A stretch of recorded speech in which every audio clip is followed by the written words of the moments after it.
Article 370 రద్దు రాజ్యాంగబద్ధమే. కేంద్రం నిర్ణయాన్ని సమర్థించిన సుప్రీంకోర్టు ఆర్టికల్ 370ని రద్దు చేస్తూ కేంద్ర ప్రభుత్వం తీసుకున్న నిర్ణయానికి సంబంధించి దాఖలైన పిటిషన్లపై సుదీర్ఘ విచారణ జరిపిన సుప్రీంకోర్టు తాజాగా కీలక తీర్పు వెలువరించింది. సిజేఐ నేతృత్వంలోని 5 సభ్యుల ధర్మాసనం భిన్నమైన తీర్పులు ఇచ్చింది. మొత్తం 5 జడ్జిలు 3 రకాల తీర్పు వెలువరించారు. ఈ సందర్భంగా ఆర్టికల్ 370ని రద్దు చేస్తూ కేంద్ర ప్రభుత్వం తీసుకున్న నిర్ణయాన్ని సుప్రీంకోర్టు సమర్థించింది. ఆర్టికల్ 370 రద్దు రాజ్యాంగ బద్ధమేనని స్పష్టం చేసింది. ఈ నిర్ణయంతో మేము సంతృప్తి చెందలేదు. కాశ్మీర్ ఎల్లప్పుడూ భారతదేశంలో అంతర్భాగంగా ఉంది. ఈ రోజు మీరు ఒక రాష్ట్రాన్ని 2 ఇటిలుగా చేశారు. పార్లమెంటు వారి కోసం మాట్లాడుతోంది, వారి అసెంబ్లీ కాదు. సుప్రీంకోర్టు కూడా లడఖ్ను కేంద్ర పాలితగా మార్చడాన్ని సమర్థించింది. కాబట్టి ఇది ఎవరితోనైనా చేయవచ్చు.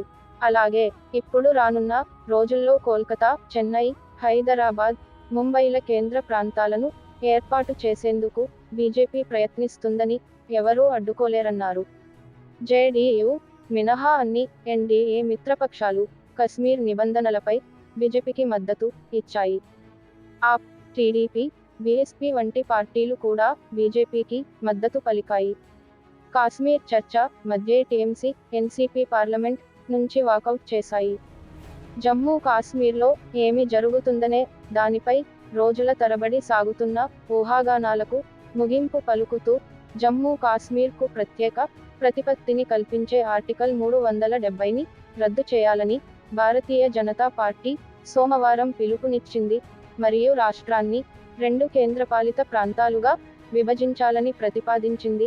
జమ్మూ మరియు కాశ్మీర్ మరియు లడఖ్ ఈ ముఖ్యమైన కేసును విచారించడానికి ఎస్సీ 5 ఏళ్లు పట్టిందని మెహబూబా ముఫ్తీ అన్నారు. ఎస్సీ యొక్క మునుపటి నిర్ణయాలు జమ్మూ మరియు కాశ్మీర్ యొక్క రాజ్యాంగ అసెంబ్లీ యొక్క సిఫార్సుల ఆధారంగా మాత్రమే ఆర్టికల్ 370 రద్దు చేయబడతాయని గతంలో పేర్కొన్నాయి.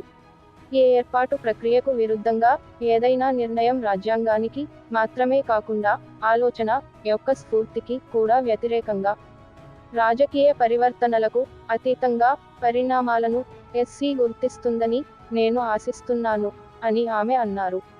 ప్రజలు ఆశలు కోల్పోవద్దని, వారి హక్కులను కాపాడుకోవడానికి మరియు వారి గుర్తింపు మరియు గౌరవాన్ని పునరుద్ధరించడానికి ఐక్యత యొక్క బీజేపీ ఎన్నికల వాగ్దానాన్ని నెరవేరుస్తూ కేంద్ర హోంమంత్రి అమిత్ షా రాజ్యసభలో ఈ నిర్ణయాన్ని ప్రకటించారు.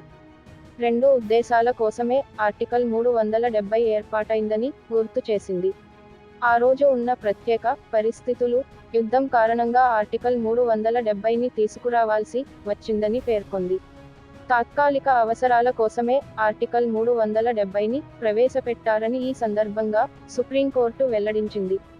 కేంద్రం తీసుకునే ప్రతి చర్యను సవాల్ చేయకూడదని ఆర్టికల్ 370 రద్దును వ్యతిరేకించే పక్షాలకు హితవు పలికింది. ఈ సందర్భంగా ఆర్టికల్ 370ని రద్దు చేస్తూ కేంద్ర ప్రభుత్వం తీసుకున్న నిర్ణయం సరైందేనని పేర్కొంది. ఎన్సీ ఉపాధ్యక్షుడు అబ్దుల్లా మాట్లాడుతూ సోమవారం 5 న్యాయమూర్తులు ఇచ్చే నిర్ణయం గురించి తాను ఏమీ చెప్పలేనని అన్నారు. నిర్ణయం ప్రకటించకముందే దాని గురించి తెలుసుకోవడానికి నా దగ్గర ఎలాంటి యంత్రాంగమూ లేదు. తీర్పు మనకు అనుకూలంగా వస్తుందని నేను ఆశిస్తున్నాను మరియు ప్రార్థించగలను. తీర్పు కోసం మేము ఎదురుచూస్తున్నాము. అది వచ్చిన తర్వాత మేము దానికి మా ప్రతిస్పందనను తెలియజేస్తాము. మమ్మల్ని అదుపులోకి తీసుకోవడానికి ప్రభుత్వానికి ఎల్లప్పుడూ అలీబీ అవసరమని ఆయన అన్నారు. డిసెంబర్ 11న వారికి అది వచ్చింది. అయితే ఎస్సీ తీర్పుపై ప్రభుత్వానికి ఇప్పటికే అవగాహన ఉంటే దానిని క్షుణ్ణంగా విచారించాల్సిన అవసరం ఉంది. 2 మాజీ జమ్మూ మరియు కాశ్మీర్ ముఖ్యమంత్రులు సీఎం మెహబూబా ముఫ్తీ మరియు ఒమర్ అబ్దుల్లాలు ఎస్సీ ప్రకటించబోయే నిర్ణయానికి ముందు కాశ్మీర్ లో చేస్తున్న భద్రతా ఏర్పాట్లను ప్రశ్నించారు మరియు నేషనల్ కాన్ఫరెన్స్ని అదుపులోకి తీసుకోవడానికి పోలీసులు జాబితాలను సిద్ధం చేస్తున్నారని చెప్పారు. మరియు పీపుల్స్ డెమోక్రటిక్ పార్టీ నాయకులు ఈ సమస్యపై మీ అభిప్రాయాన్ని కామెంట్ రూపంలో తెలియజేయండి. Thank you watching video. సబ్స్క్రైబ్ చేసుకోండి ప్లీజ్.